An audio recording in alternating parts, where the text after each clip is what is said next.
E aí pessoal, tudo bom? No vídeo de hoje eu vou estar recebendo aqui no Comic Zone um dos maiores tradutores de quadrinhos do Brasil. Eu vou estar recebendo hoje o meu amigo Érico Assis.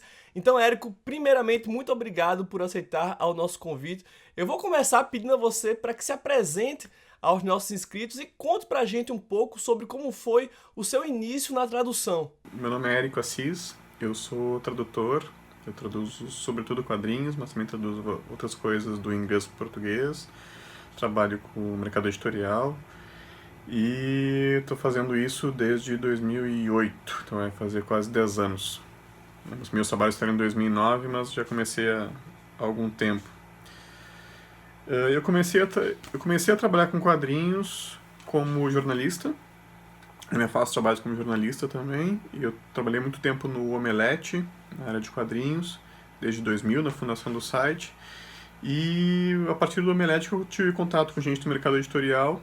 Eu já tinha esse interesse em ser tradutor, e quando eu tive uma oportunidade na Companhia das Letras de prestar uma espécie de uma consultoria, eu me coloquei à disposição para traduzir também, fiz primeiros trabalhos com eles, e a partir dali comecei a trabalhar com outras editoras também. E aos poucos eu fui deixando o jornalismo um pouco mais de lado e fazendo mais tradução do que notícias e críticas e essas coisas. Apesar de críticas ser o que eu mantenho até hoje, ainda faço vez por outra para a Folha de São Paulo. Érico, você é bastante conhecido pelo seu trabalho nos quadrinhos, mas a verdade é que você traduz de tudo. Então eu queria saber qual é a principal diferença entre traduzir quadrinho e traduzir livro, né? Qual é o que dá mais trabalho? Eu traduzo, sim, você disse aqui de tudo, né? Na verdade, eu traduzo para o mercado editorial, eu traduzo literatura, eu traduzo não ficção, traduzo quadrinhos. E o tradutor, hoje em dia, talvez sempre tenha sido assim, tem que ser polivalente. Eu não posso me dispor somente a traduzir quadrinhos, que foi a minha intenção inicial. Eu tenho que estar disponível para traduzir vários tipos de coisas. Então eu traduzo. Gosto muito de traduzir de tudo, até porque eu sou leitor não só de quadrinhos, né, mas de literatura, de jornalismo, de literatura infantil, que eu gosto bastante, literatura ilustrada. Então não me fico só nos quadrinhos. Existe diferença entre traduzir quadrinhos e livros? Existe. Né? Às vezes está lidando com públicos diferentes, e mesmo nos quadrinhos, dentro dos livros, você está lidando às vezes com públicos diferentes, né? Não é só por causa que a mídia muda que vai mudar. E não sei se tem um mais difícil que o outro, cada tradução apresenta algumas dificuldades, cada tradução apresenta suas dificuldades, então eu não vou dizer que um é mais difícil que o outro. Tem quadrinhos muito difíceis, tem literatura muito difícil, tem quadrinhos muito fáceis, tem literatura muito fácil. Então isso varia. Érico, e quais são os principais trabalhos que você traduziu e qual é aquele que te traz mais orgulho? Eu não tenho assim o grande preferido, mas eu traduzi várias coisas e eu sou um leitor que consome muito tipo de quadrinho, né, e várias outras coisas também, e por conta disso eu gosto tanto de ter traduzido Aqui, do Richard Maguire, para a Companhia das Letras, que é um quadrinho mais experimental, como eu gosto de ter traduzido parte do Y, o Último Homem, do Brian Vaughan, traduzi Os Invisíveis, do Morrison, traduzi Scott Pilgrim.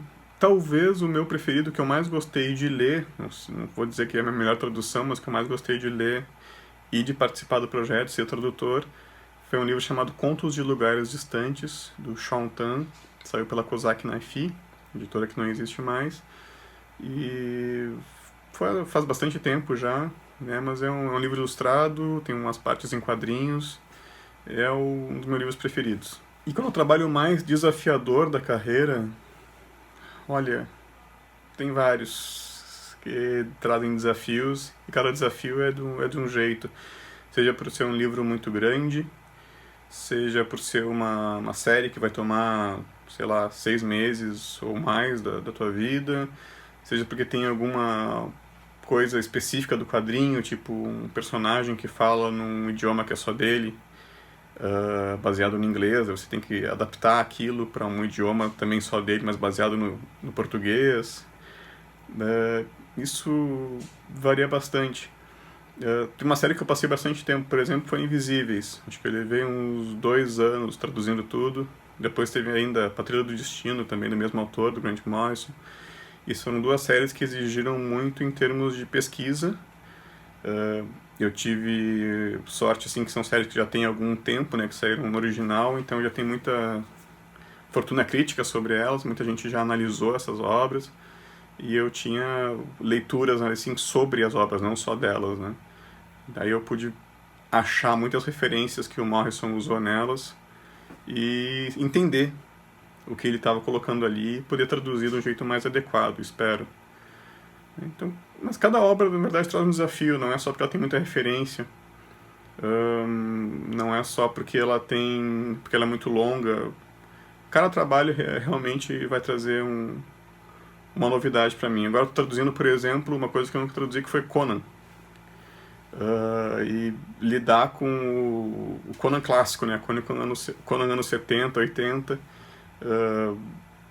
carregado de texto, e um texto bem específico, para quem conhece Conan sabe que é um tipo de linguajar muito daquela época, né? Muito daquele jeito que o Roy Thomas colocou nele, e baseado lá no Robert J. Howard. Então eu tenho que me adaptar de novo a fazer uma adaptação para isso, que não é uma coisa que eu estou acostumado. Então tem uma dificuldade específica. Érico, agora eu vou tirar algumas dúvidas que eu tenho a respeito de tradução de quadrinhos, né? A primeira é a respeito do título. Como é que vocês decidem se vão ou não traduzir o título de um quadrinho, né? Qual é o critério utilizado? O primeiro trabalho que eu fiz foi o Retalhos, para a Companhia das Letras, e assim que eu fiz, o editor me informou, olha, vai sugerir um título, claro, né, a tradução para o Blankets, que é o original, mas a decisão de título final é aqui do editor e, no mais, ainda dos editores, né, do conselho editorial aqui. Porque título é uma coisa que cabe muito mais à editora do que ao tradutor. Não é assim em todas as editoras, né, mas tomei como uma regra que mais ou menos ia aparecer para mim nos todos os trabalhos, e realmente aparece. Retalhos, por exemplo, não foi um título que eu sugeri, né, a tradução que não foi a tradução que eu sugeri, mas pegou por sugestões lá dos editores, né, e eu acho que funciona muito bem para o livro. Todos os trabalhos que eu fiz sugestões de tradução, em alguns sugestões de tradução no título, e não foram em todos que foi aceita a minha sugestão. Em alguns poucos sugeriram, não, quem sabe assim, eu defendi a minha opção. Em algumas vezes eu consegui manter a minha opção, né? Não é sempre. Mas isso tem uma negociação. O título é sempre uma negociação, tá? Não é uma coisa que vai sair sempre pronta da parte do tradutor. Muito se discutiu, né, quando foi proposta minha mesmo a tradução de Seconds do Brian Lee O'Malley para o Repeteco, e foi uma proposta que eu mandei sinceramente sem grande segurança de que ia passar, né, mas eu achei que era um título que cabia pro livro, e foi uma grande surpresa quando foi aceito como título e saiu, né, como Repeteco, apesar de várias pessoas não terem gostado. Ô Érico, e qual é a sua posição a respeito de tradução de nome próprio? Nome de personagem se traduz? Rapaz, eu confesso que eu nunca engoli o tal do Thiago Potter. Isso é uma regra que vale muito para livro infantil, você traduzir nome próprio. Os infantos juvenis, né, aos poucos alguns deixam, alguns traduzem nomes, mas se fazia esse livro infantil para aproximar mais o leitor, né, a realidade dele, como leitor de língua portuguesa, né, que ouve nomes também mais próximos do Brasil. Tem alguns momentos em que vai ser necessário traduzir o nome do personagem, porque tem uma relação com a história, né, com algum outro termo na história, com alguma característica da história que exige que ele seja com aquele nome. Eu estou lembrando agora do exemplo do Surfista Prateado, a série inteira do Dan Slott e do Michael Allred, que saiu na revista Universo Marvel, que nos últimos 3, 4 anos, né, saiu aqui no Brasil. E tem a personagem Dawn, que é a parceira de aventura do surfista. E ele, no final da série, depois de acho que 4 anos que ficou saindo, né, se revelou que o nome da personagem, Dawn, que é Aurora ou Alvorada, tinha uma importância para a trama. Acabou que até tem um comentário do editor, né, na última edição que saiu do Universo Marvel, dizendo que a gente não sabia disso lá no início, então, né, agora vai ficar talvez um pouco capenga aqui no final, mas eu não achei tão capenga assim a solução de deixar os personagens falando Dawn como se fosse Aurora. Não dá pra explicar aqui, mas quem lê a última edição do Universo Marvel vai entender. Então, às vezes se justifica assim traduzir nomes próprios, mas na grande maioria das vezes, para maioria dos quadrinhos que eu traduzo, que não são infantis, não se troca o nome de personagem, nome próprio, nome de personagem. Érico, você é responsável pela tradução de um dos meus gibis favoritos da vida, né, que é Scott Pilgrim. A primeira vez que eu li Scott Pilgrim, eu li em inglês. Enquanto eu avançava, eu ficava imaginando o trabalho desgraçado que ia ser adaptar aquilo para o português. Por causa da linguagem coloquial, por causa dos neologismos. O que é que você tem a dizer pra gente a respeito desse trabalho em particular? Realmente é um trabalho que exige você criar, ou saber quais são... Criar não, você saber quais são as gírias mais adequadas no português e que fechem com as gírias que se usa lá no inglês, né? No inglês canadense, inclusive, lá do Scott Pilgrim. Então é uma questão de você estar com os ouvidos abertos, né, para essa geração que está representada ali. Infelizmente não é mais a minha. E saber encaixar ali o que você acha que fecha bem com a história, que fecha bem com os personagens, e torcer que o público também se ache ali. Eu faz um tempo já que traduzi Scott Pilgrim, né? Continuo traduzindo algumas obras do Brian Lee O'Malley que são no mesmo tom, né? O Second também tem bastante gíria. A Snot Girl, que saiu agora, também é um outro universo, né? Mas mesmo assim também tem essa pegada das gírias. E dá trabalho, sem dúvida. Mas eu acredito que não só o meu trabalho de pesquisa para conseguir me adequar a esse universo do linguajar, mas também dos revisores, dos editores que trabalham em cima, né, ajuda a deixar bem acho que na toada que o autor queria. Um outro gibi que me deu essa mesma impressão de que vai ser mega difícil adaptar ele para o português é Southern Bastards, do Jason Aaron, né? Além das expressões e das referências próprias da cultura do sul dos Estados Unidos, os personagens falam com sotaque. Então eu queria saber como é que você lida com essa questão do sotaque na tradução de quadrinhos. Passei por questões parecidas. Tem gente que sugere, por exemplo, você deixar, se você tem um personagem lá falando que nem o sotaque do sul dos Estados Unidos, você colocar ele falando que nem um caipira brasileiro, seja mineiro, seja interior de São Paulo, seja, enfim, dialetos caipiras que a gente tem por aqui. Não sei se é uma solução legal, né? O que muito se vê também é passar por cima disso nas traduções, né? E deixar um e outro epíteto do personagem, alguma expressão que ele usa, tipo no final de frase, né? Que seja, que caracterize ele e que deixe ele com aquela personalidade que se tenta passar pela fala. O máximo que eu já cheguei perto disso foi num livro infanto-juvenil, em que tinha vários personagens que falavam inglês, mas cada um com um sotaque diferente, um australiano, um escocês, um americano. Eram 5 personagens, agora não lembro todos os sotaques, né, mas estavam bem representados no inglês. E a minha solução ali foi deixar eles falarem, ao final de cada frase, eles tinham um epíteto típico da sua região, do seu país. Né? Tipo, o australiano fala mate no final. Toda a frase dele era em português, mas ele falava mate, né, em itálico no final. O americano falava... eu não vou lembrar agora, mas, enfim, cada um tinha uma forma de acabar a sua frase que caracterizava ele como sendo de um país, de um sotaque específico do inglês. E se mantinha daí a brincadeira daquela cena, que era mostrar os personagens que falam inglês, mas cada um com sotaque diferente. Então, se respeita a história, se respeita a caracterização que você quer dar para os personagens, eu acho que tá bem feito. Mas teria que encarar de frente, assim, fazer um Software Busters para saber como seria uma solução mais adequada. Ô Érico, e quando você se depara com uma referência que é desconhecida do público brasileiro, qual é o teu procedimento? Você adapta, você explica no rodapé ou você ignora e substitui por alguma outra coisa? Depende muito da referência. Nota de rodapé é uma coisa que eu evito ao máximo. Ao máximo, ao máximo, ao máximo. Esses dias eu tive uma discussão com outro tradutor, que eu coloquei para ele a gente tive uma conversa sobre uma expressão que apareceu numa edição de Hellblazer.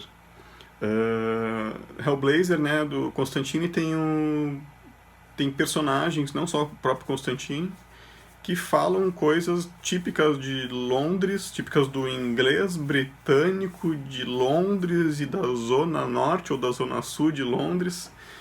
E aí você vê expressões ali que até um leitor de inglês britânico, né, às vezes vai ter que cavar para entender.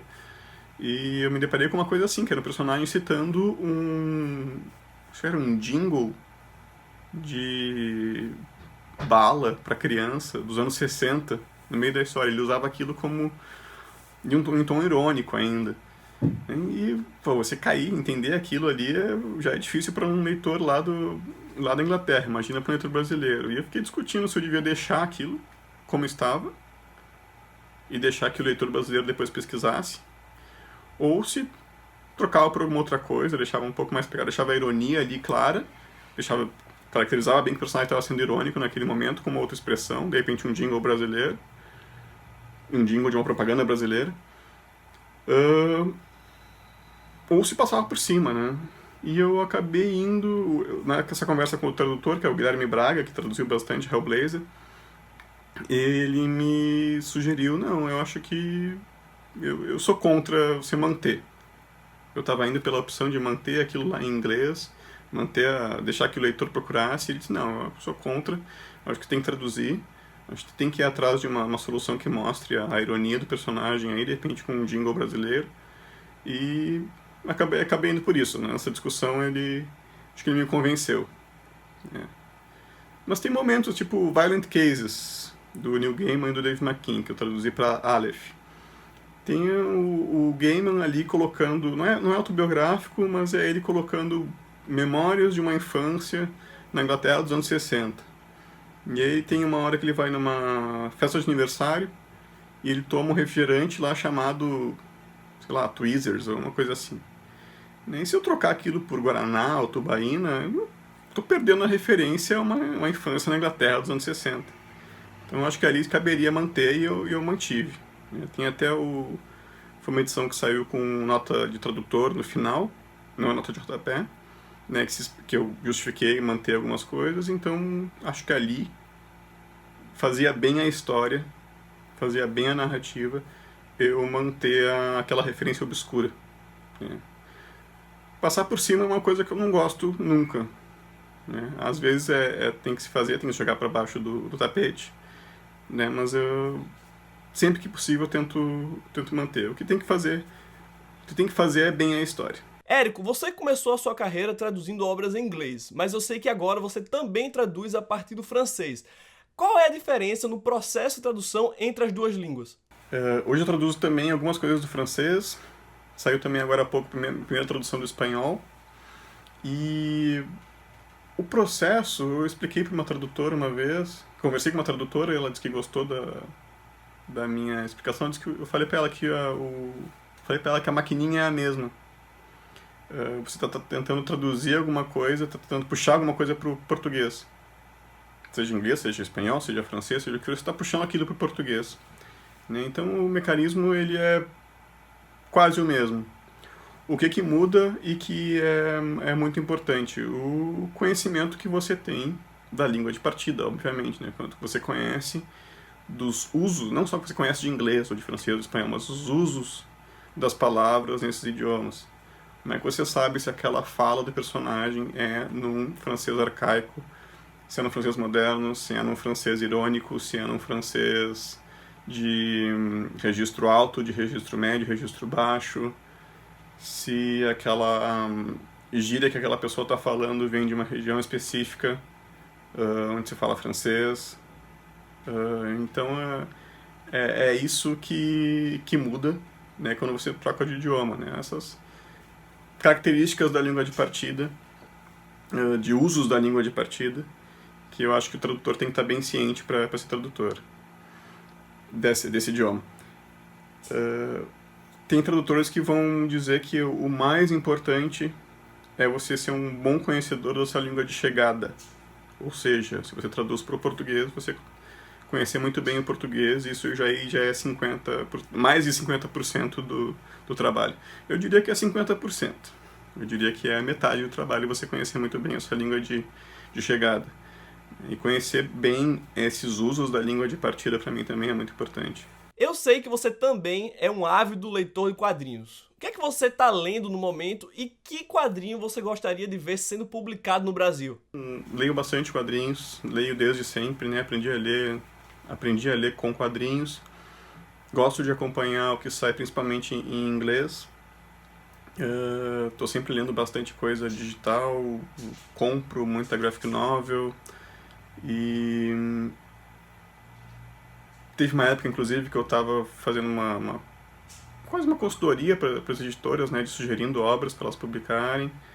E nessa época eu fiquei doido, comprando muita coisa. Quase tudo que saía de medianamente interessante assim nas editoras dos Estados Unidos eu comprava e lia. Mas essa época passou e hoje estou um pouquinho mais seletivo. Mas ainda leio bastante e felizmente muita coisa que me passam para traduzir eu já conheço, já li, eu posso dar uma opinião. Ou me perguntam, inclusive, também, né, se vale a pena tal obra. E geralmente, se é americano, eu geralmente conheço. Para falar de uma coisa recente que eu li e que eu gostei bastante, eu li faz poucos dias. Para mim, acho que é a melhor coisa que saiu esse ano. Young Francis, o Ethan... Desculpa, Ethan Hine é outro nome que ele usa, mas é o Hartley Lin. Eu tô achando que é um Ghost Road para adultos, apesar de não ser a Anne e a Rebecca, né, mas não são elas adultas, mas é uma versão de como é que seria se o Klaus fizesse seus personagens nos seus 20 e vários anos, quem sabe.